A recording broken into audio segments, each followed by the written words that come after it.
We are live. There is a handsome man in the middle of that photo. At least Marty and I think so. Lance Lynn, the guy that we all love. And if you didn't see it and you see it again, look, there's a lot of things that we don't have in common here. Marty, Jordan, myself. The one thing that we do have in common, it's our first year in TGFBI. But I want to introduce these gentlemen properly. And the first one is we welcome in a man of triple play fantasy who is making his third appearance on here.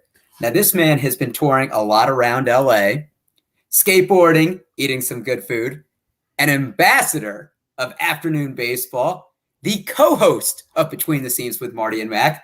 I don't know his height, but we welcome in Marty Tallman. What's going on, Marty? As always, you guys have the best introductions in the business, so I'm doing very well. Thank you. And to answer the question that everyone asks me once they hear my last name, which is Tallman, the answer is 5'11". So almost 6 feet tall. I say that when I wake up every morning, I'm 6 feet, and then gravity takes me down to about a 5'11" by the end of the day.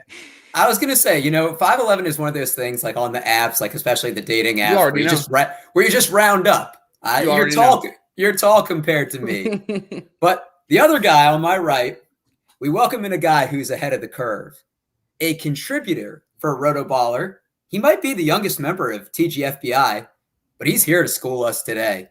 The founder of Field Division Sports, FOV We welcome in Jordan Eisen.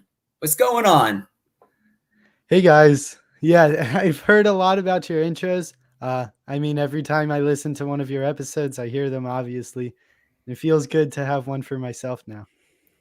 Yeah. And Jordan, appreciate you coming on. This is your first time. David and I had the pleasure of being on the FOV podcast as well. Great stuff there to check out. And fellas, we lost our TGFBI virginity. We can say that. And true. I don't know about the rest of you guys, but I've thoroughly enjoyed my first year. And shout out to Justin Mason for putting this together. Absolutely. It's a lot of work that doesn't get the credit that it deserves. And I'm a big fantasy baseball guy, and it's just been addicting, the whole process. And since this is all of our first years together, we're going to talk about our experiences and lessons for next year. And we're talking baseball. I know football is tonight, but we're here to dive in first year at TGFBI. So the first thing is, what pick did you have? And Marty, I want to start with you. And who are some notable names in your league? All right, absolutely. And before I do that, Jordan, you and I were we on the panel together for TGFBI before this started? I was on Potapalooza. Yeah. I don't remember you being there. Okay. Maybe I'm just forgetting. Maybe it might have been the second. I was on the board with the second youngest person. So. Daniel Rotter. Yeah. That's who it is. Just kidding, Jordan. Anyway, back to my TGFBI experience. And yes, first off, Justin Mason, number one, we'll start there. Thank you for putting it on. For all of us fantasy baseball dorks, it's like, it's like the Super Bowl, but it lasts for like 6 months. So it's actually pretty amazing. And for I was in the 28th league, or league 28, and I had the 12th pick of the draft. So started pretty late. I was hoping, I just didn't want 10, 11, or 12, Is that taking a shot at me who had 10? Yeah, exactly. That's the only ones I didn't want. But as far as my league, it was actually, it was pretty stacked. Chris Blessing from Baseball HQ, Will Garofalo from Pitcher List, Mike Mahar from Fantasy Pros, Pierre Camus, I think that's how you say it. But he's the lead writer and editor for Rotoballer. But most importantly, we had the man, the myth, the legend these days, Mr. Tanner Bell, a.k.a. at Smart Fantasy BB. He co-wrote the book The Process with Jeff Zimmerman. He's currently sitting, not any spoiler alerts, but he's currently sitting number one overall. Wow. Holding up to that name. Yeah, he's a baller. So, League 28 showing out with the number one. But I'm number two in my league, and I'll take that. Okay, what are you overall? I'm number two in my league, dude. It's fine. It doesn't really matter what that number is. At one point it was a lot better, but now it's 107. Oh, yeah. You were in the top 30 for a while. Yeah. Top 14, but whatever. I don't care. It's fine. Oh, wow. Yeah. I mean, look, anytime you could be in top 14 or top 15 and there's 450 people, you know you're doing something right at some point. Jordan, what about you? What pick were you and who were some notable names in your league? Yeah, so I was pick number 8. I grabbed Trey Turner there. And yeah, I just want to say thank you to Justin Mason. Really cool guy. I've gotten to talk with him quite a bit. And it's always fun to talk to Justin. But as for who's in my league, honestly, I I've been trying to familiarize myself with the fantasy industry, and I definitely know quite a few names. But coming into TGFBI, the only one in my league that I recognized was Scott Pianowski. That Scott's said, it's good. Scott Pianowski, so pretty big deal there. But we've also got Casey Varner, Ed DeCaria, Edwin Turnage.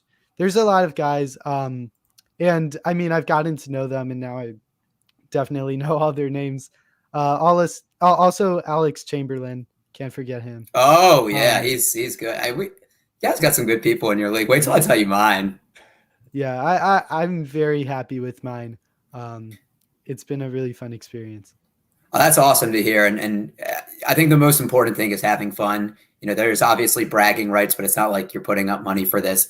I had a stacked league with a lot of people that have been on our pod. Casey Bubba, Carlos Marcano, our good friend, Doug Ishikawa, Ryan Bloomfield, Zach Waxman. And I had 10th pick. That's a who's who, man. Yeah, and to be honest, I didn't know that you could have a pick preference. So, Marty, I totally would have gotten out of that 10th pick.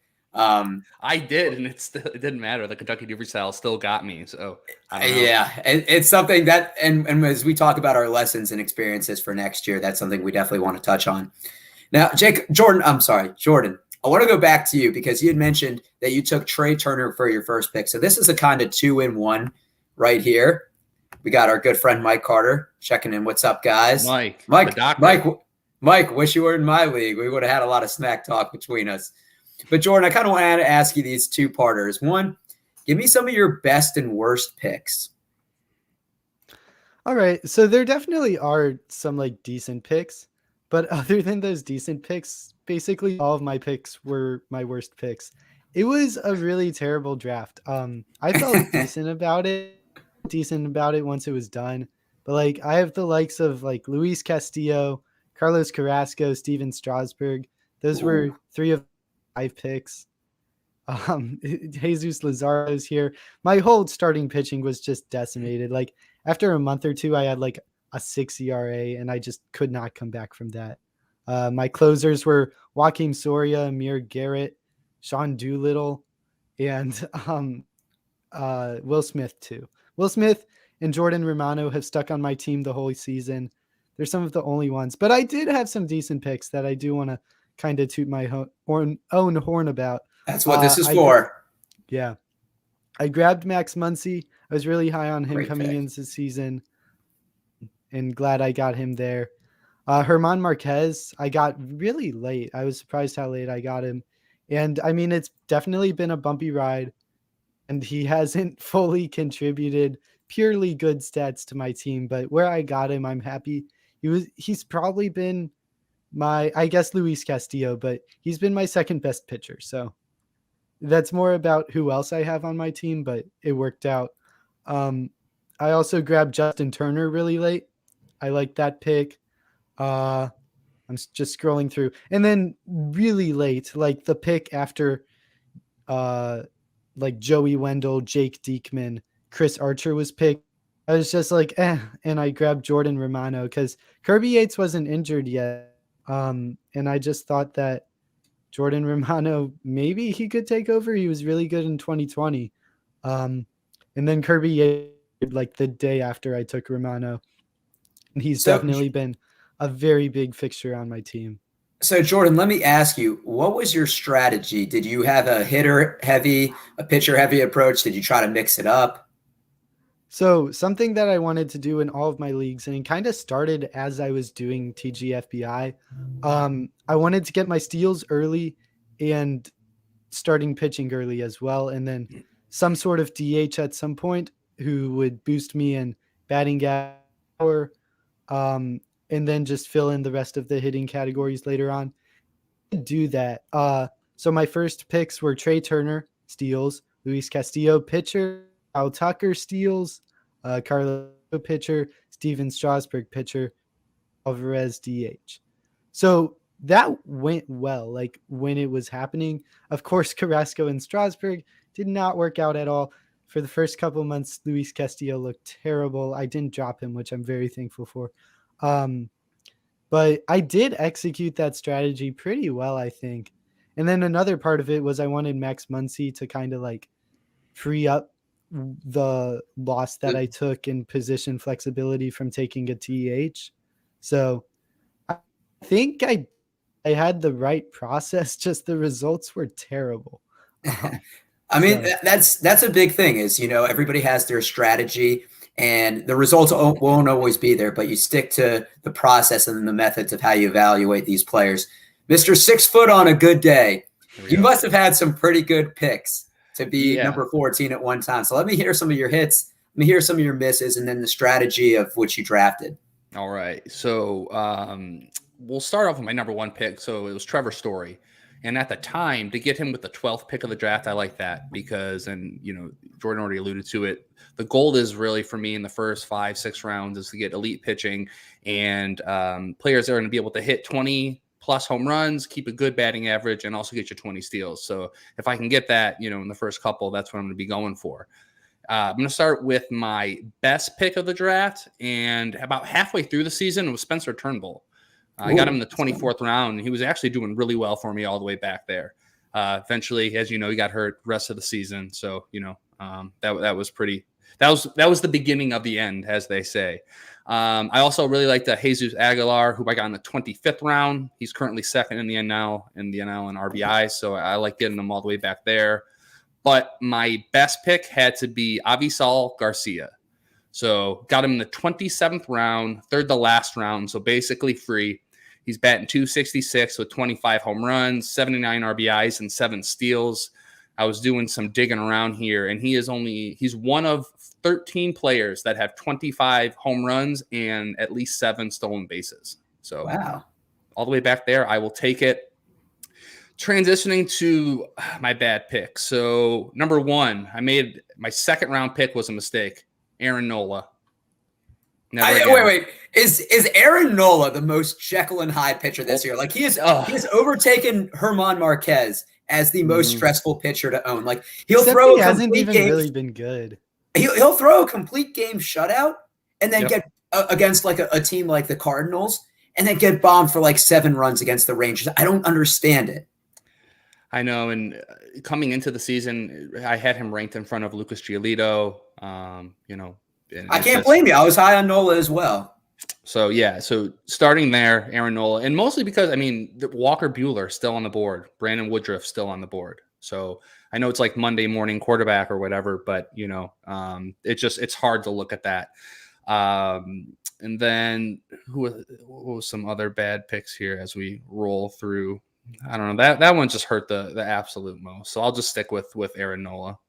Now, what was your strategy? You said you went Trevor Story first round, you went Aaron Nola second round.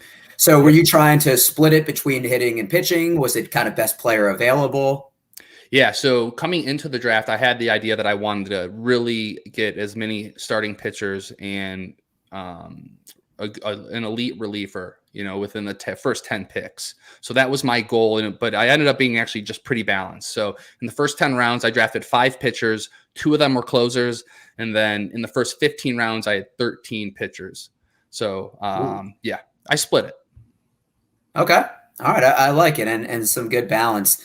It's funny. I didn't like my team coming out of TGFBI, and I started very, very slow. And I hit on some really good picks that performed later in the season. Marty, I got to give a shout out to our guy, Lance Lynn. Got him in the 4th. I got Marcus Semien in the 8th, who has just been killing it. One. I got Lynn in the 4th as well. Goldschmidt has kind of been turning up. I took him instead of Vlad, which has hurt most of the season. Fortunately, Goldie has given some steals. I took Cedric Mullins in the 27th round. That's the O's bias. That's living 2-minute walk from the stadium. And Adam Wainwright in the 29th round. But I cut Wainwright 1 week into the season. So I'm looking at myself. I'm like, wow, I actually had a great last 5-10 rounds. Yeah. And that's what's Mullins really and propelled Wainwright, me that's because crazy. I'm going to call a spade a spade.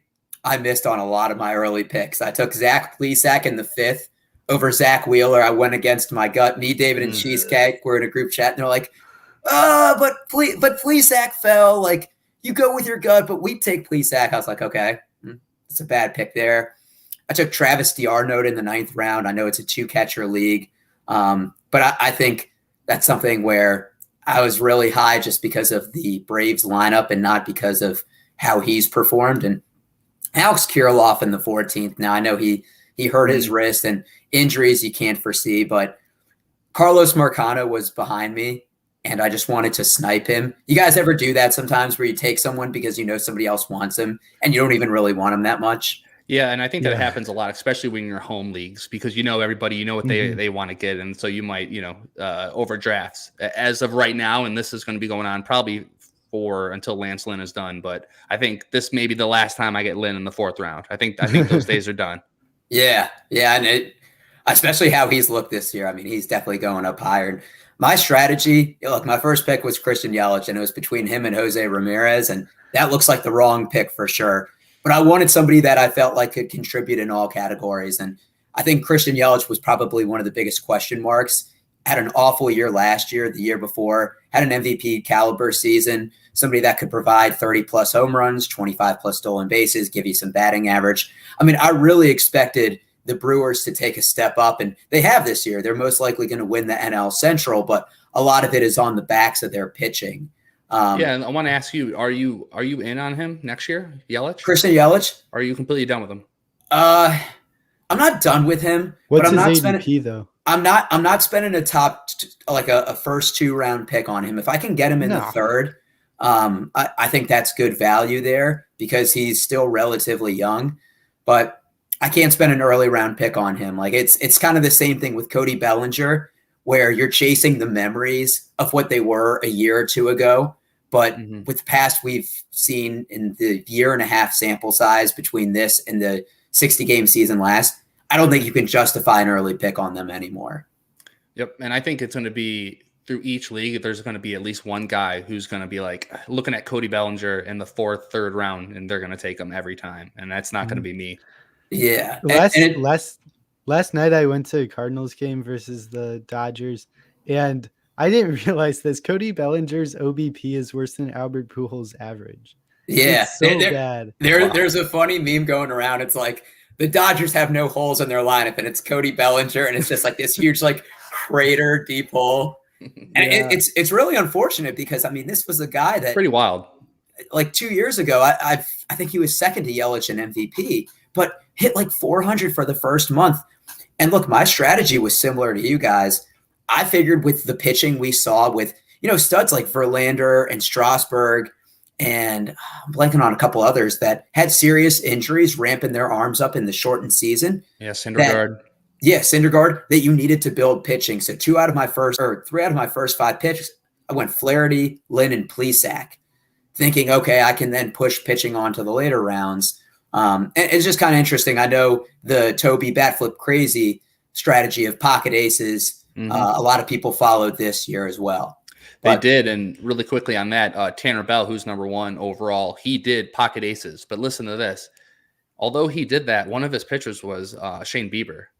So he's pretty much operated without his best pitcher all year. And his 5th round pick was Marcell Ozuna. Ooh. So wait, who did he go? Who did he go the other pocket ace with? Brandon Woodruff. Okay. Yep. He probably hit well in the later rounds. Would have loved to have him on. Yeah. It's probably not his first year though, if he's number 1 overall. No, he co-wrote the book, The Process. So you bet your ass I will be reading that in the off season. You're right. I'm gonna trust that. And but I want to talk about different pitchers now, and I want to talk about closers. And Marty, I want to start with you on this. Did you get pitchers early? Did you wait later? What was your approach? Because I know a lot of people, they chase saves like they do with steals. For me, getting an elite closer was a top priority. So I got Chapman in the 5th round. For the first 2-3 months, that looked really good, right? And then we all know what happened. So he completely demolished my ERA. He gave up 18 runs within a few weeks span, which is pretty wild to see. It would have been worse if he didn't get that triple play against the Athletics, and I know you know what I'm talking about. Oh yeah, absolutely. So you'd probably be from like 102 to like 114. I know it would be a huge. It would have been even worse. So Chapman, I still liked where, when you look back at it, I would have probably still taken him there. But the fall that he had this year was pretty brutal. And then in the 10th round, I got Brad Hand. So guessed wrong at him on the Mets now, middling reliever who's having a terrible year. All of the signs of his arm declining were there, and I saw that. But I thought Washington would be better, and I didn't think they would literally sell everybody but Soto. So those making the decision to have Chapman in the 5th and Hand in the 10th made sure that I wasn't going to have an elite team down the stretch with all of the relievers in the back end who have given you 20 plus saves. Now, let me ask you, because you took a couple closers early, did you try to get it set up men later that you thought had some chance? The Emilio Pagans, I know Drew Pomeranz, like obviously Melanson is the closer, but I think before the season started, the Padres hadn't announced that, hey, somebody's going to be our guy. Did you try to take a flyer? You know what? And that's actually something when we go over strategy, that's something I'm going to be a lot more in tune with. Not only the handcuffs, if you want to use that football term on this day of the best closers, but also just, when they say there's 2-3 people in the mix, maybe taking the second best guy in the 25th round. I think that's what's enabled a lot of the best players to do really well this year, is to have those already on the roster on the back end so they could focus on their hitting throughout while they were streaming instead of wasting all of their fab. And we'll get into that later. But, spending a lot of fab chasing saves can kill you. No, that's certainly true. And anyone that spent a lot of money on Julian Merriweather and didn't even get a save out of him, they're probably hearing this. And I think it was $213 off the top of my head. Oh man, yeah, I think he went for like $250 in mine as well. And it's crazy is, like I said, they didn't get a single save out of him. They blew. No, I did not. No, he was on the IL before I blinked. Exactly. Yeah. You spend like close to 20% of your budget, probably at the minimum, and you didn't even get any production out of him. Jordan, what about you with closers? What was your strategy? Okay, so I want to preface this by saying closers were definitely my weak spot. I've only really played in like 10 or 12 team leagues, just roto with like somewhat man leaders, but I could usually find saves on the waiver wire. And I knew that was not going to be the case for TGFBI. So I was kind of at a loss of what to do. I felt confident that I could still kind of wait on closers, maybe get like one guy in the top like 12 rounds. I was kind of counting on Trevor Rosenthal or Kirby Yates. And I was about to pick Trevor Rosenthal in the 9th round. I went with Dom Smith because Dom Smith was like my favorite player at the time. And then Rosenthal went with the next pick. And then Kirby Yates went like a few picks later. And then I really wanted Ke'Bryan Hayes. And then he went the pick before mine. And I was so upset. And I spent like 2.5 hours just staring at my screen, debating if I should take Trey Mancini or Will Smith. And this was a huge reach for Will Smith, but I really liked him and I really needed a closer. And I ended up going Will Smith, which after the draft was my biggest regret. But now in hindsight, it's like one of my best picks. So that's just a really weird event that occurred. And then I waited a long time, racked up a bunch of bats. I think that was the right call. I got like Justin Turner, Didi Gregorius, James McCann in that territory. Of course, those guys didn't all work out, but I think if I just had pivoted to different bats instead, like AJ Pollock was in that range. There are a few guys that you can definitely pick out and would have made me look really good. I just picked the wrong ones. And then I took Joakim Soria and Amir Garrett as my second and third closers. And then later I just grabbed some guys that are like, maybe they'll do something. I grabbed Sean Doolittle in 24th. Obviously he was like an immediate drop. And then I grabbed Jordan Romano in 27th. No reason. I just thought he was a good pitcher. Clearly that worked out. He still doesn't have like that many saves, but he's been and one of my only good pitchers, so I'll take it. Yeah, and Marty, I was going to say, Jordan, I like the process that you had with that. I think sometimes you can't go wrong picking a player that you like, just because of personal bias. There's obviously we look back and it's hindsight, but you never know how it's going to be, whether injuries or just performance plays out. Marty, I'm with you. I took Brad Hand. And one of the things that I looked at for closers is their contracts. For the Nationals, they gave Brad a 1-year, $10.5 million contract. They're not going to have him in the setup role for that. Now, obviously, the Nationals haven't performed, and the metrics, you're right, they did look bad. But he gave you a good amount of saves at the beginning of the year. Yep. So, I think he was one of the leaders at some point. Yeah, and the strikeouts weren't there, and being a Nationals fan and watching the games, they certainly were a little bit stressful.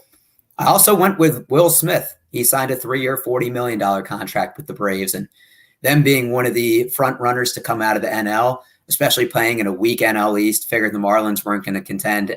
As a Nationals fan, I knew they weren't going to be that good this year. The Mets always met. I figured that he was going to have a lot of save opportunities. And then I just took a lot of flyers later. I took the Emilio Pagans. I took Chad Green. I figured with Chapman, he always goes on the IL at some point, and I know that Zach Britton was starting the year out on the IL. I actually thought that he was going to get some save opportunities. I ended up having to spend more on him in Fab because I dropped him the week before Chapman went on IL. I was like, no, I have to get him back.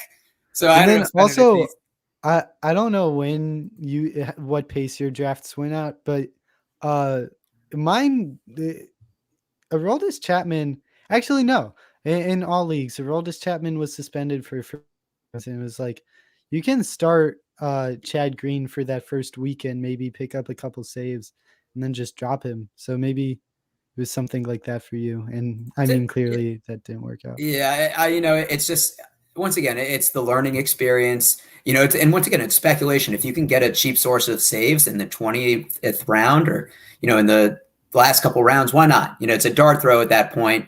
The first week of Fab, those are the most likely cut candidates. But speaking of that, I want to talk about your strategy with Fab, because for a lot of us, it's a very new concept of having a budget and deciding how much you want to spend, seeing how others. So Marty, walk me through your process of your first year having a budget with Fab. Yeah. So, my first thing that I like to do is just kind of see, be on Twitter, see what Vlad Sedler has to say. He does a really Jeff good Zimmerman job. as well. Jeff Zimmerman does a really good job. Article. Yep, those two. So I look to them for guidance and kind of getting a better idea of the player pool. And I would suggest from even your novice players to the best players, they all do it. So make sure you check in on that. The strategy was, and what I felt like I was doing was I was just trying to keep up. So I kind of went already I spent a lot of money on saves, man. Blew a lot of money on it. And I would say probably made it rain on a lot of money. Whole lot of it. A lot of money. So I wouldn't recommend the chase saves, and that comes with building your draft. What I'm going to do at the back end of my drafts now is try to load up on those, maybe the second tier closers, third tier closers, and just hope one of them hits, because then you'll be fine there. And then from like a hitting strategy, as you know, I do Between the Seams with Marty and Mac, brought to you by the Triple Play Fantasy Network. Hey, there's the plug. There it is, guys. Weekly, by the way, and we're still doing it. Anyway, so my goal is just I tried to follow the actual hitters that I did the research for, and I tried to follow that. And I did a lot better on the hitting side of it. I think just overall, for next year moving forward, I'm going to have a better, you can pick up probably a hitter a week. I want to, or maybe every 2 weeks, just to get a hot bat in there and keep filling that person out. So I want to use one of my slots for that. But yeah, that was it. It was mostly trying to keep up with closers, which I failed miserably at, and then trying to pick up the hot bat of the week. So, Marty, let me ask you a question, and this was actually, I was going to save it for our next one, but we saw during the trade deadline that, people like Craig Kimbrell got moved. Are you going to try to be more aggressive post-trade deadline? We see Tyler Clippard picking up some saves. Ian Kennedy got traded, so the Rangers had an open bullpen situation. Do you think that you might keep that same strategy but just be different with the timing? Yeah, what I think would be important is once you're in that just a couple weeks before the trade deadline, just really understand the market of the players and who can possibly get dealt and who's more than likely to, and speculate. Pick up 2 of them, from teams that you expect to get rid of their closer. And I think that would put you in a pretty good spot. And if you can do it the week or 2 before, it's going to save you a lot of money. Yeah, and that's what the experts do. I know that Casey Bubba did that in my league, looking ahead to see which pitchers have 2-start matchups, which ones have favorable. So that way, you're really ahead of the curve, and especially you don't have to spend as much fab unless you have other people that are as proactive. Jordan, what about you? I know that being the first year, having that $1,000 budget, especially being in high school, even if it's play money, that's a lot of money. How'd you go about it? So, especially for a high schooler, I guess I was pretty responsible with my money. I think I did a bunch of like $10 to like $20 bids. And my draft was terrible. I am completely at peace with that, but I kind of did an amazing job with fab, I think. So I did $10 bids here and there. Usually like I had a huge list of just every person that I wanted, and I thought about all the claims, like what if I get this person, then do I want that person? So I used all of NFC's like features there, and that was really fun for me. And I looked at schedules for starters and just like who's got a good schedule that people might not seem coming. Like, I mean, it's an expert league guy that like I feel good about already, and then they also have a good schedule, so I put a few extra dollars on them.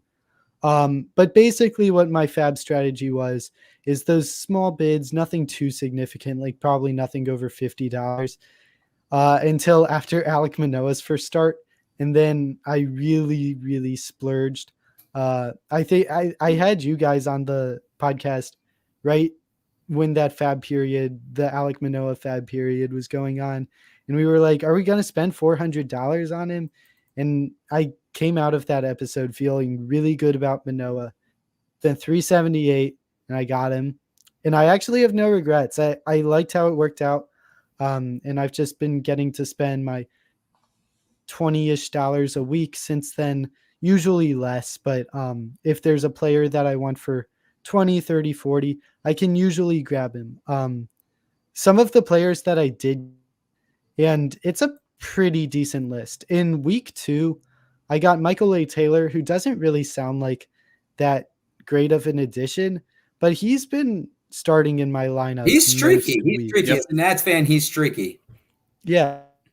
He had 11 homers and 12 steals with a 240 average. Like, that's not great, but I mean, he was like my 5th outfielder the whole year. In that same week, right before the no-hitter, I picked up Carlos Rodon, and he's been my ace the whole season. So wow. My draft was terrible. My draft was terrible, but I got Carlos Rodon. That was huge. No, that's great to hear. And, I will say, I think my later picks in my fab really helped me. I was able to pick up Kyle Gibson, Mike Zunino when Travis d'Arnaud went down. I was able to get Jonathan India. Now, I will say I learned some tough lessons. I got very lucky. I didn't spend money early because I said, none of the players on my team are injured. Let me give them a shot. Obviously didn't give Adam Wainwright a long enough chance. But I then felt the need to overspend. So like when Ketel Marte went down, I spent like $110 on Tim LeCastro. And I wasn't even a Tim LeCastro fan. I just felt like, okay, well, other people have spent money. I need to spend money as well. Yep. And that really plagued me later in the season. And I'm going to give another shout out to Bubba, but this time in the wrong sense. He cut Raisel Iglesias. And it was very interesting because I heard that sometimes people will do this as a strategy, and I don't know if this was his intent or not, where they will cut someone like that, knowing that somebody will spend a good amount of their fab money on them. And I think next year, having, kind of like that Alek Manoah splurge, but saving it for a proven veteran, maybe somebody that, is getting decimated by injuries and they just can't afford to keep someone, or maybe they're stacked in one position and they're lacking steals and they say, I'll cut saves, I'll cut power because I need another category, and really just saving up and spending that. And I think the most important thing with fab is just being active. as you had mentioned, the Jeff Zimmerman article, Vlad, there's a couple people in my league, and you guys probably have the same. I know Cheesecake and David do as well. Some people don't spend it all. Like, they haven't checked their teams. And instead of competing with 14 other guys, you're maybe competing with 10 or 11 others. And that's what I was actually going to say. That was going to be 2 points. One of them is you have to fit it into your lifestyle. And if you only give yourself 15 minutes on Sunday right before it closes, you're probably not going to do that well. Right. And so I think that if you chip away at it, maybe spend 20 minutes, on Saturday, half hour on Sunday, or whatever you have to do. But, for the novice players that maybe haven't done Fab yet, it's really cool and I actually like it and I want to keep it and actually institute it in more of my leagues. But you have to realize it's a lot more dedication than just clicking. There's so much strategy, and the waivers, they're just not there. And overall, from my budget, what I learned from I think it was the Jeff Zimmerman article, if you plan on having a guy on your team the rest of the season, then that's when you spend more than $30 on him. If you just want him for a week or two, spend less than 30. And that's pretty much what Jordan did just on his own. I think I'm going to have to give him our family budget, see if he can work some stuff out. I know, Jordan, you're the youngest out of us. You're in high school and you're frugal and you're smart with your money. And Marty and I, the quote unquote adults, just throw it around like it's nothing. He's the kid that runs Monopoly, Tim LaCastro got a nice payday from me. He didn't even do anything to deserve it. It's tell Marte getting hurt. Marty, I want to talk with you. I think behind Alek Manoah, my biggest bid was Kyle Finnegan for 43. I just was not smart about it. You were smart about it. Marty, I want to finish out with you on our final thing. And we've kind of, dabbled on this for the show. What would be your lesson learned that you would tell somebody in their first year of TGFBI next year? And what is your goal? Is it a certain place that you finish? Is it just feeling more confident, doing more research? Yeah, good question. So the lessons learned, there's a whole bunch. And I think even over the next month, we'll even have a better idea, and we'll learn a lot more. But overall, from a drafting standpoint, more starting pitchers and relievers on the back end. I found myself not needing, 3 or 4 hitters on my bench. It was useless. And then I end up trying to flip them anyway, to a pitcher. So, and Will Garofalo actually said this to me once we were done with our drafts. It was fun. He goes, "Did you mean to only draft however many pitchers I did?" And I was like, "Oh shit." And I looked back, I was like, "Oh, I guess I didn't do that." So on the back end, I would spend a lot more time on, the Adam Wainwrights of the world that could just, possibly change everything, because starting pitching is getting harder and harder. And then then the closers, and then with the hitters, I was a little bit too conservative as I looked through, I got the Anthony Rizzo's of the world, and so the steady Eddies. Yeah, which is fine. Jose Altuve kind of worked out in that way. He was discounted, and I got him, I think in the 9th round, Great pick. There was, I didn't have any guys that were going to a big splash. My biggest splash was Luis Robert in the 3rd. That didn't work out too well. I ended up dropping him, and guess who got him? Tanner. He picked him up. So, and now he's using them against me. So, so the biggest thing would be to double up more on pitchers at the back end. And then honestly, just to be better at Fab. I think it's something that it's an evolving thing, but it's something that you're definitely going to pay a lot more attention to and try to get better with.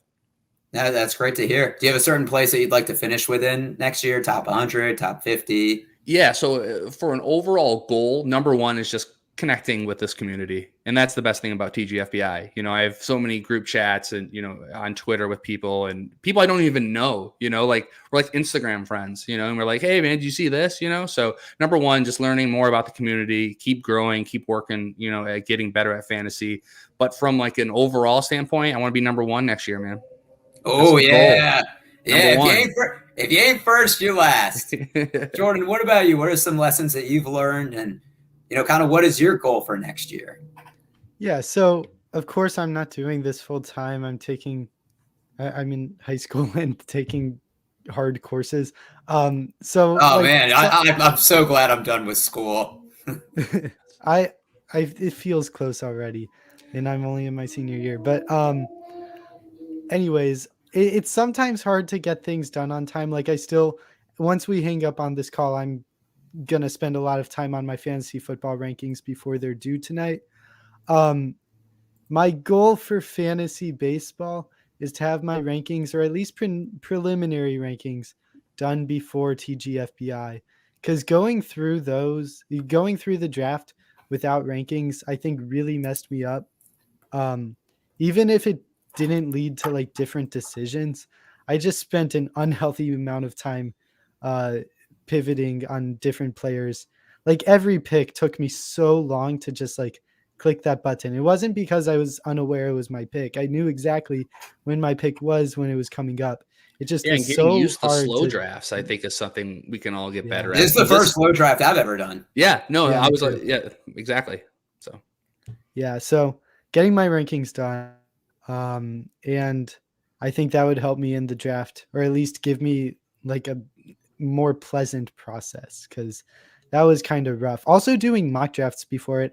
I don't draft in early March. Like, why would I do any mock drafts? But I just didn't really do much preparation for TGFBI, and I definitely regret that, because I mean, I had my strategy, but I didn't really test it as much as I probably should have with the 15 team Roto League. It's a whole different beast. Yeah. And I think great point. I mean, Jordan, I don't know what place you're in right now. Do you have a goal next year of where you'd like to finish? Yeah, my place right now, we don't have to talk about it. It's really Well, bad. we won't. But it's like I was outside of the 400, top 400 when Luis Castillo was doing. And I think I pulled my way up. Yeah, that was so. But right when I benched him, he had like 2 more bad starts, and then he pulled it around. So I'm Yeah, thankful for that at least. And I was going to say, Um, if anything, you take a lesson from that, hold on to him. Just mhm. if you're thinking about cutting bait with someone in next year that you spend an early pick on, and look, you can't trade in these leagues. Even though it kills your ratios, stick him on your bench and ride out the tough period. I think for me, the number one thing that I'm learning is get your guy. And I think there's so many people that are smarter than me out there. The Justin Masons, the Dave McDonalds, the Vlad, Sedlers, Jeff Zimmermans, all of that. Doesn't mean they're going to be right about every single call. And I think about my taking Zach Plesac over Zach Wheeler because Dave McDonald was a huge Zach Plesac fan. And throw Dave under the bus. no, but look, I preface it by saying he's smarter than me. No, I know. Yeah. But it kind of played like subconsciously into my decision because I'm thinking like, if he knows more than I do and he sees more in Zach Plesac than I do, I don't see anyone beating the Zach Wheeler drum. Zach Wheeler was just kind of a gut feeling, and it's something I should have gone with. So I think that's the number one thing is to get your guy. I didn't mention this, but I got Chris Bassett in the 11th round. I got Chris Bassett in every draft this year because he's just somebody I think has been under the radar. Very nice. I think the second thing, too, is to kind of know the tendency of the draft. If it's going very pitcher heavy, in a 15-team league, you can't afford to wait. And I know for some people in football, they talk about, if they zig, you can zag. Well, in a 15-team, 30-person or 30-round, 15-person league, it doesn't work like that. So you have to follow the trends as well. If closers are going early, you might have to reach for one. And I think the last thing that I've learned is just about fab and we had talked about with closers. If you're chasing saves, monitor that trade deadline. If there's somebody that's getting a lot more playing time, batting at or plate appearances are king in this industry. It's obviously it may lower the batting average on base percentage, but you have a greater chance for steals, for powers, for RBIs. Look, this is our first year. We're not going to be perfect. I'm proud to say that I'm 82 right now, and at my highest, I was at 25. But I expect to be better next year if I could finish in the top 50. We said between us at Triple Play, one of us needed to finish in the top 100. And I'm beating David and Art, who write for Fantrax and take this more seriously than I do. So there we go. I'm taking pride in the fact that at least I'm the number one in this group. And then I beat you, Marty, because you're part of Triple Play. Hey, we got another month left, man. Oh, that's true. That's true. I want to set my goal as well. So right now I've actually moved up a lot. Like at the beginning of the season, I was in 400s. Then I was sitting at 350 for a while. Now I'm close to 300. So I'm definitely moving up. Getting that top half next year, getting that top 225. Yeah, I think my goal next year, because I really, looking back on this today, I think that like my draft, if I had just taken different players at the same positions, it would have been such a nice draft.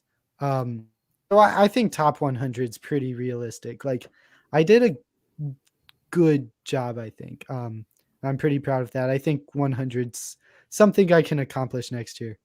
Yeah. And look, we're all smart minds in the industry. We're all different ages, but I think the number one thing about being the first thing to being successful is having the passion and making sure that you're staying active. Like Marty said, not just waiting at 9:45 to do your bids, but to make sure that you're putting in the time and effort. Great job, gentlemen. We will be on this pod a year from now, maybe talking about how we did with year 2. We're going to go to the fun part of the show. We're going to start with our question of the week. I don't have a soundboard, so I can't do anything fun like David does. But our question of the week is sponsored by Monkey Knife Fight. Pay attention to that ticker at the bottom. Use code TRIPLEPLAY for a 100% deposit match up to $100. We've been grinding. Kevin Coleman has been killing it with his college picks. Brad and Sean Green have picks out for tonight's game. Brad and I are going to have picks for Sunday's game, so make sure you stay tuned for that. Hopefully we can win you some money. So our question of the week is, which player besides Ohtani could be the best at the other side of the ball? So Jordan, I'm going to start with you.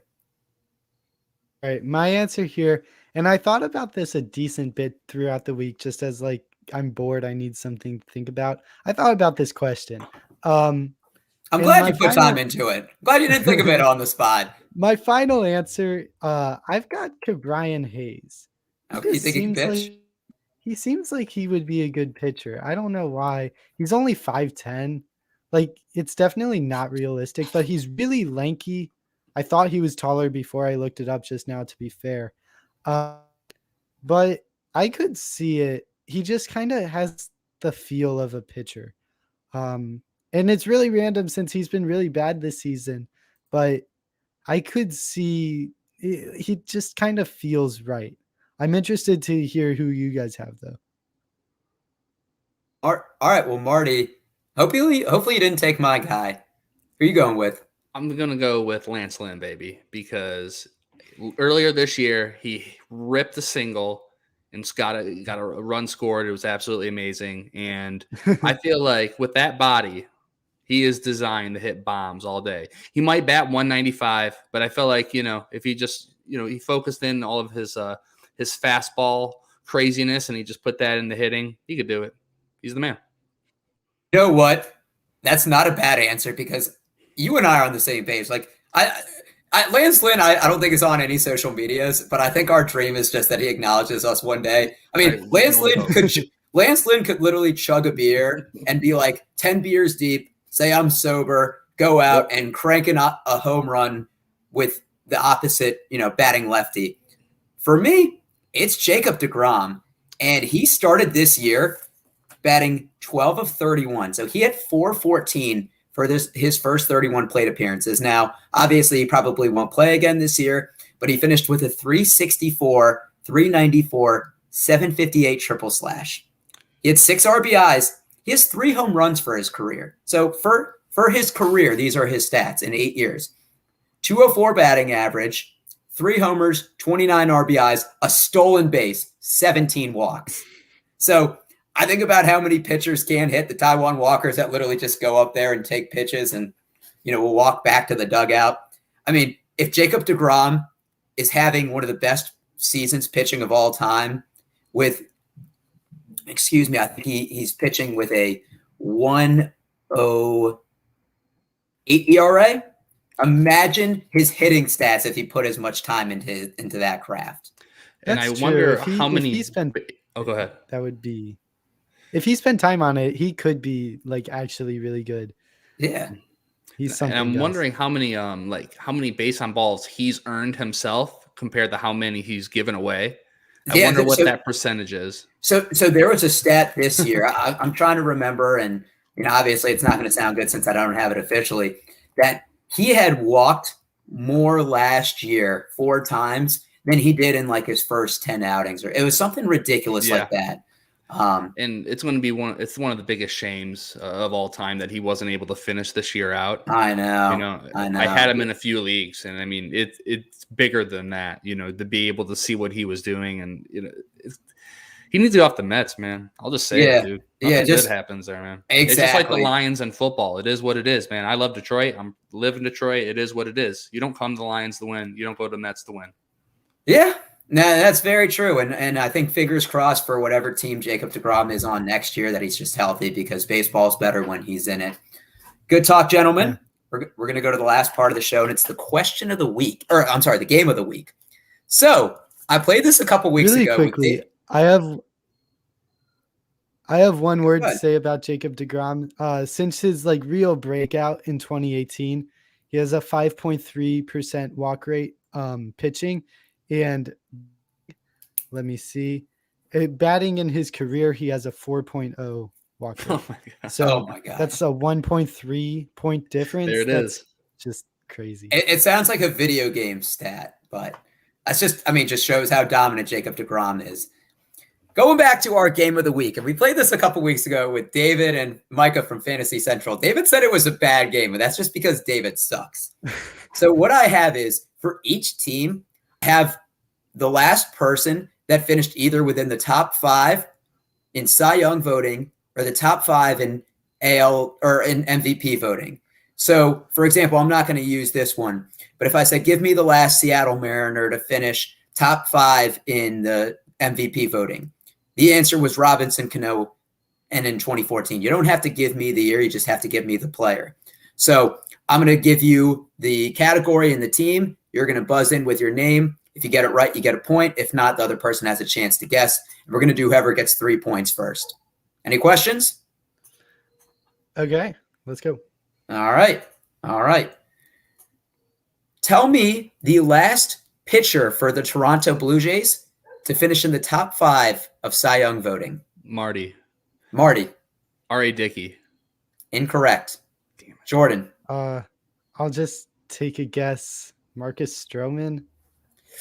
Both of you. So. Incorrect. It was Hyunjin Ryu last year. He actually finished number 3. He was good last year. He was good last year. All right. Give me the last Oakland Athletics player to finish in the top 5 of MVP voting. Jordan. Marcus Semien. That's correct. Marcus Semien in 2019. Good job. So we got Jordan with 1, Marty with 0. Okay.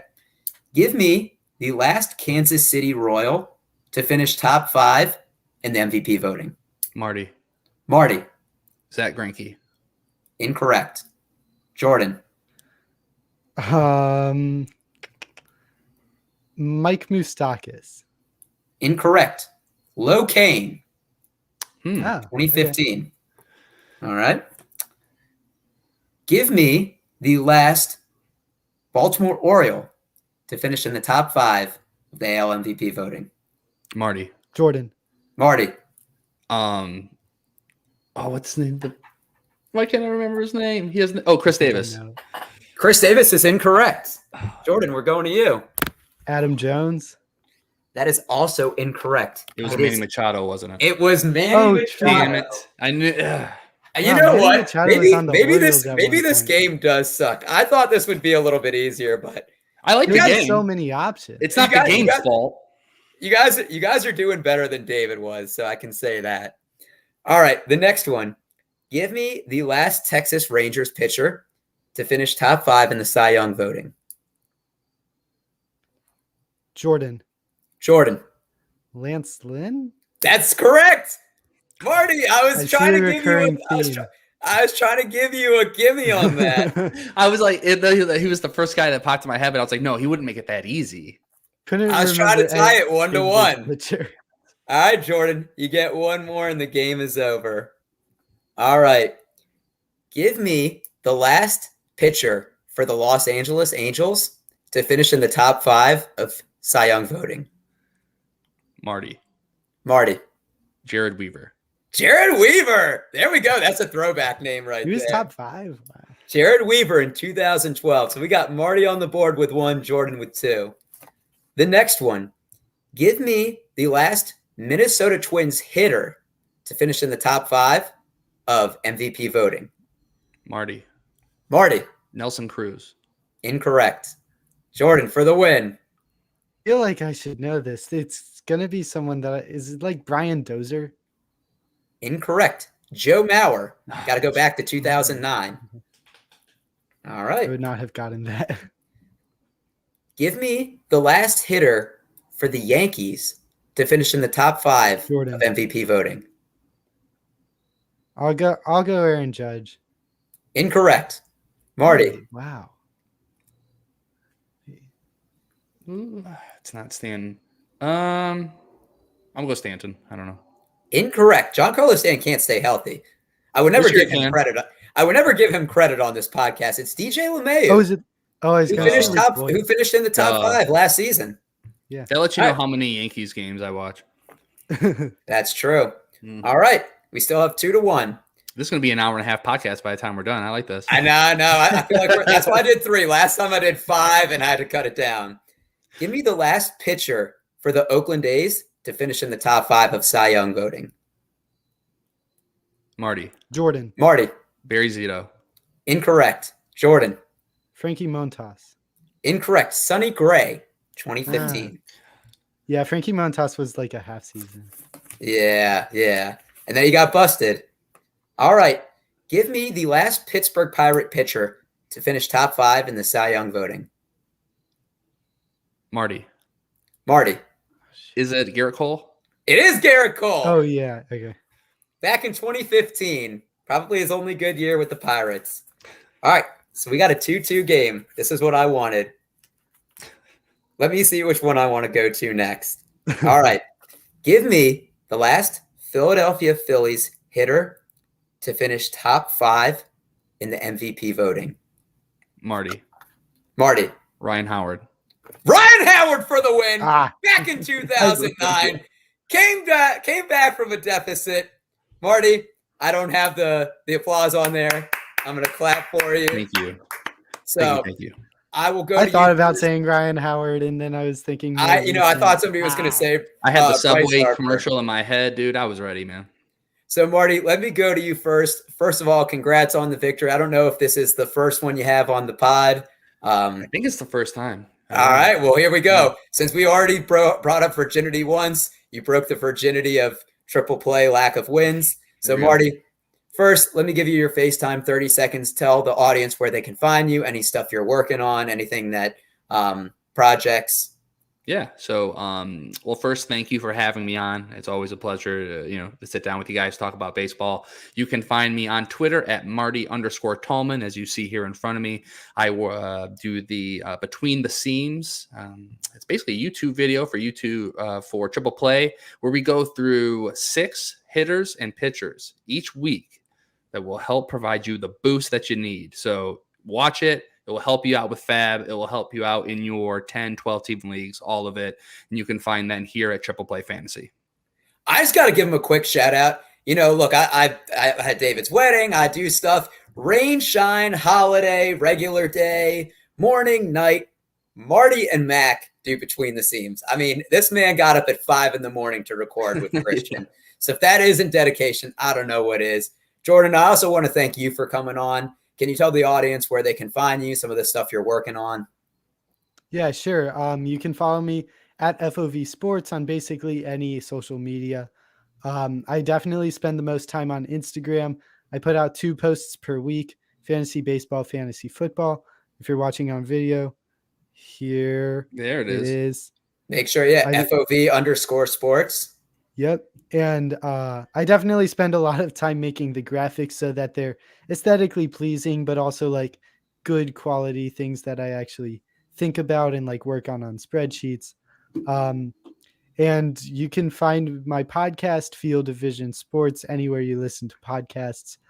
Just once a week, I have some sort of expert on. I think next week I have Derek Carty of ESPN. Oh, that's good. That's nice. Jen Piacenti. In 2 weeks. She was supposed to come on today, but obviously football coming on. Jen's great. Yeah. So just people like that. Triple Play guys have been on once. Just various experts come on every week. and we just talk about whatever's relevant at that time. So yeah, Instagram and the podcast, those are the things I spend the most time on. And as the season's dwindling down and we come into football season, for you baseball fans that are listening, enjoy the next few weeks. It's going to be a long off season. Actually, what am I saying? We got playoffs after that.